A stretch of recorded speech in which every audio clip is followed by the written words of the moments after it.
Spider-Man Across the Spider-Verse will be the greatest superhero movie of all time. Or at least that's what the reviews are saying. Now, I don't necessarily want to get my hopes up. That is a complete lie. I want to get my hopes up because this is the single best time in history to be a Spider-Man fan, and Across the Spider-Verse is shaping up to be the ultimate comic book movie. And I'm not just going off of my own hype. I've been reading reviews, I've scoured the internet, and I've scanned every single trailer numerous times to give myself the most context I can for the early reactions rolling in.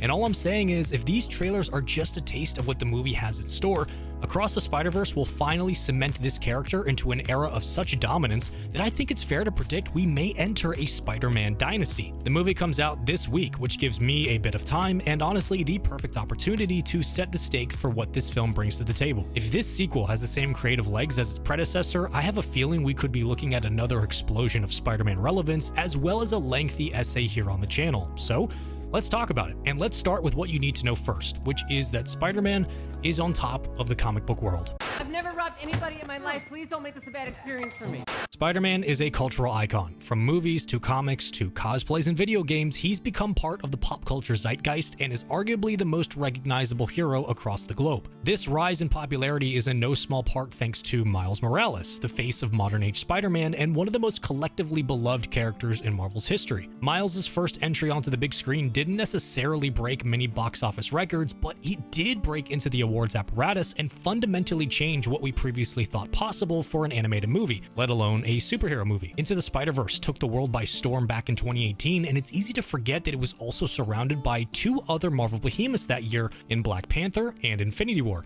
Just real quick, by the way, what an incredible year to be a Marvel fan back then. Black Panther, Infinity War, and Spider-Verse all in the same calendar year. Man, I miss those days. This movie had really no expectations on its shoulders, being one of the first times Sony had put all their chips to the center table since their attempt at rebooting the franchise with The Amazing Spider-Man in the early 2010s. But it did have to juggle the name and legacy of Miles Morales for the larger audiences, as well as promising an unseen style of animation. To get the everyday moviegoer invested, it claimed to be unlike any animated movie before it by evolving the experience into a more tactile and engaging presentation. And it delivered. It just so happened to be one of the most authentically refreshing experiences I think many of us have had in the world of comics. Frame by frame, beat by beat, Into the Spider-Verse was met with resounding critical acclaim and is widely considered a work of art, a pinnacle of animation and storytelling. Into the Spider-Verse transcended the medium of film and became a cultural shift in its technicality and its commitment to respecting the source material. Not to mention, it kind of reminds me of Sam Raimi's magnum opus, Spider-Man 2, a brutally real story with visuals we had never seen before, backed by unique perspectives with personality and stakes, and a pacing that rivals some of the best movies of all time. This movie had everything going for it, including a kick-ass soundtrack that made Spider-Man feel like a true cultural experience for veteran readers such as myself. It was so refreshing to witness this explosion of imagination that would set the precedent for what was possible in a Spider-Man story, let alone a whole entire movie. With the success of Into the Spider-Verse, and once the sequel was announced, all of our expectations had collectively risen, and that meant Miles' next journey had to not only meet the bar of a masterpiece, but clear it. And that brings us to now, where everything gets really exciting. Pizza time. Across the Spider-Verse is boasting a leg up in almost every creative avenue, and it doesn't take a genius to see why this film could be exactly what we hoped for in a sequel. The first thing to notice, and an aspect that reviewers have pointed out numerous times, is the sheer brilliance of visual fidelity and creativity. This movie is simply gorgeous, bursting at the seams with full strokes of color and ambitious palettes that saturate the senses even more aggressively than the last film. If Into the Spider-Verse raised the bar for how animated movies could look, then this movie raised the bar on top of the bar before it. I mean, it quite literally looks like a fever dream ripped right out of the pages of Peter David and Dan Slott's Spider-Man tenure, a true testament to the artistry on display. The world feels so alive, like it's humming inside its own resonance pattern, a concoction that affords Miles the opportunity to swim around and breathe through this world as he did in the prior film.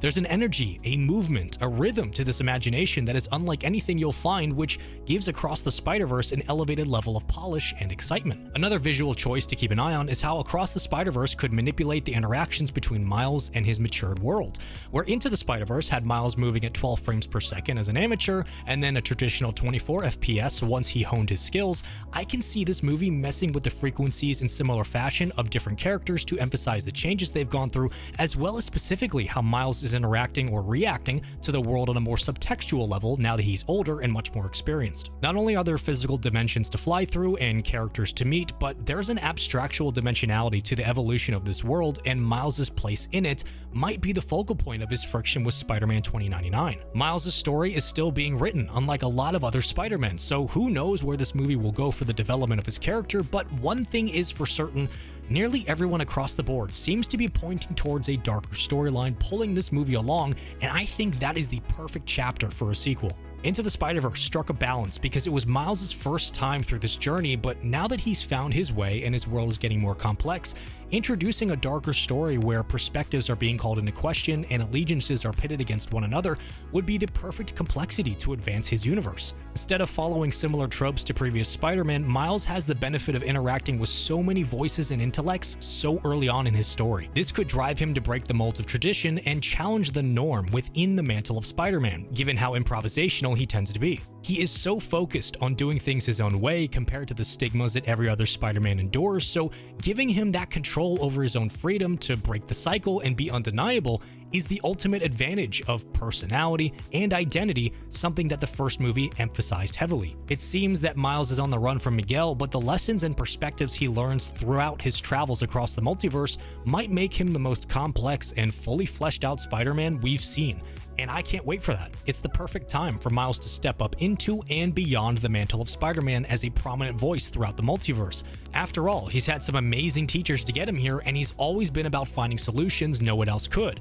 That's what made him so interesting. If he truly wants to do his own thing, he'll become the embodiment of uncharted waters for all of the multiverse, and that is one of the best characterizations of Spider-Man we could have. What better vessel for change than Miles Morales, and what better way to bring that all to life than inside, within, and throughout the living tapestry that is across the Spider-Verse. Obviously, the cultural impact of this movie will likely overshoot what Into the Spider-Verse managed to create, but it is still worth noting the incoming impact because we are entering the first real dynasty period of Spider-Man's hold on the superhero genre. From Infinity War to Spider-Man PS4 to Into the Spider-Verse and Endgame to No Way Home and now Across the Spider-Verse, there has been a nearly endless stream of some of the best Spider-Man stories ever told, and if you thought the ceiling for what was possible had been eclipsed, I can't imagine what Miles' next journey will do for this hero or what might spawn from it. Let alone the fact that Insomniac's Spider-Man 2 drops later this year, we are seeing a culmination of artistry and opportunity as Spider-Man collides across the visual and interactive spectrum to create one of the true golden eras of characterization in all of pop culture, further proving that much of this success is directly attributed to the tip of the creative spear: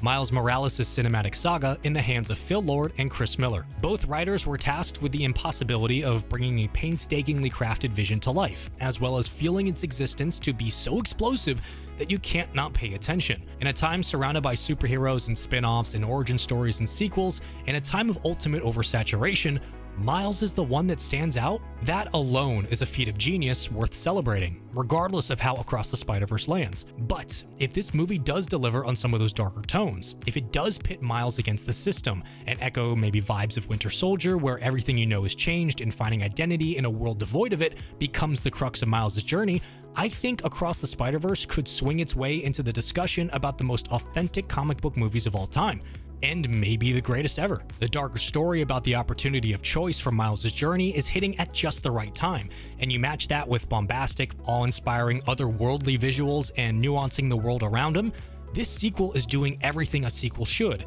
expanding the story and complicating the hero without losing their identity. Across the Spider-Verse looks like it'll be a Spider-Man fan's dream, with Easter eggs and a clear commitment to celebrating the source material, giving a degree of love that pulses so prominently through each pixel, affording ultimate rewatchability. The golden age of Spider-Man is truly upon us, and sometimes it's okay to simply sit back and enjoy the ride, as I will be doing this Thursday afternoon during the premiere. The Dynasty of Spider-Man continues, and if Across the Spider-Verse sticks the landing, we will be talking about this movie and this superhero's run for a long, long time. Let's hope that it sticks, because I love this world and this hero. And as always, thanks for watching.